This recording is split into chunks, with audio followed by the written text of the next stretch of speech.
Alright guys, it's the Junkie and I'm back.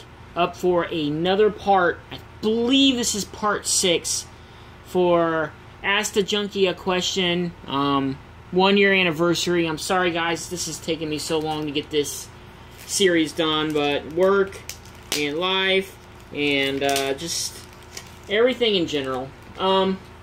Anyways, let's go ahead. I told you guys towards the end of these questions that I would show some comics that people wanted to see and answer some questions at the same time.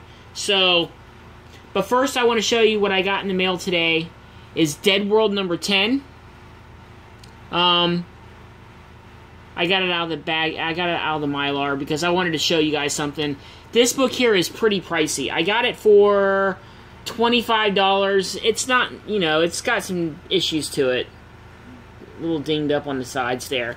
But what makes this book so valuable is on the very back cover is the first appearance of the Crow. If you guys look this up online, this book goes anywhere from $80 to $100. I got it for a really good price. I don't think the guy knew what it was. He didn't even show the back cover, which most people will show this back cover to sell this comic. But this is the biggest book of this series. There's 2 versions of this book, like I said. But I wanted to show this to you guys to show you that I have like 2 issues left to complete this run. But this was the big one, and I finally got it out of the way. Alright, so now on to the questions.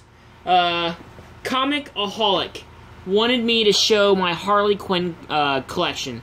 So what I'm going to do is I show the collection. I'm just going to go ahead and answer some of these other questions.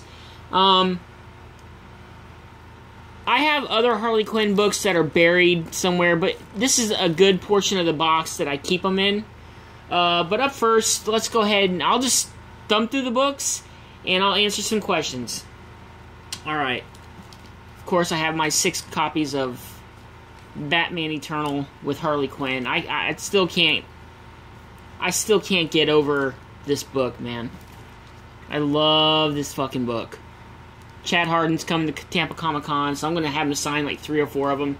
Okay, Undisputed Frost. Favorite story arc and cover.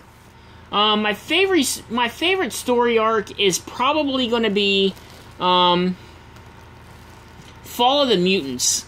That was just a really good story. It introduced the Marauders, and it was basically them going down and killing all the Morlocks and the X-Men and all the X-groups getting together and trying to save the Morlocks. But yeah, it was a great storyline. That's probably my favorite story arc. Here are some comics that I have signed by Jimmy Palmiotti and Amanda Connor. If you see a signature, that's who it's from. Up next, DJ Rakim 2001. Is Instagram the new media platform for showing comics? I guess it is. I mean, a lot of people are going to Instagram to show their comics. I started an account, but it's just not my thing. I don't know why. I like doing YouTube videos because you can kind of plan it out a little bit better. Even though all my videos are off the cuff, I still prefer YouTube. But, you know, a lot of people do like Instagram.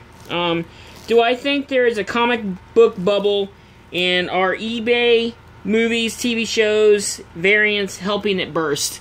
I believe so, because what's happening is you know, the movies get big and, you know, people are going out, and then Marvel and them are just charging $6, $7, $8 a book, and the variants are coming out, and they're getting like, you know, they're getting super pricey right out of the gate. And, you know, for collectors like me, I will always collect comic books even when I'm 80 years old. Even though some people think that the comic book bubble is bad, it is. It's not good, because it's just going to ruin the comic book industry. But for people like me, where some of the keys are just so far out of reach for us normal people that, you know, have normal jobs, it's getting to the point where you can't even afford it. So a comic book bubble for somebody like me that collects comics, for the love of the stories and the love of the covers, I wouldn't mind, because it would bring the prices down and I'd be able to afford them. So, yeah. The Great Legend coming at you live. How much do I spend monthly on comics? Wow. It just depends. Me and Jessica, we have a really good routine for paying our bills. I don't have a car payment. My car is totally paid for. I have a 2006 Honda Civic. My car is paid for, so I pay a bulk of the bills because Jessica just got a brand new Civic. Well, brand new meaning like I think it's like 3 years old. She's really close to having it paid off. So I pay a bulk of the bills, and then what I do is my spare money usually is like a paycheck and a half a month. I'll put towards comics. So yeah. So roughly, I don't know, dude. I can't give you a roundabout number because it varies it varies month to month. Just depends on what I'm interested in buying. Probably close to, I mean, my monthly hauls for my store are $200-300. So you can go figure. And then you see all the books I get on eBay.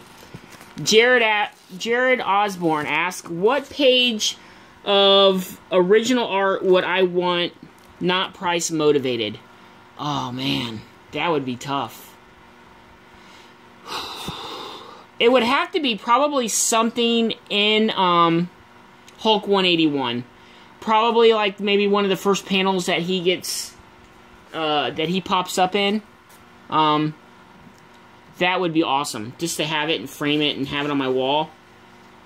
Reed Toombs, what indie comics would be the best focus for long-term collecting?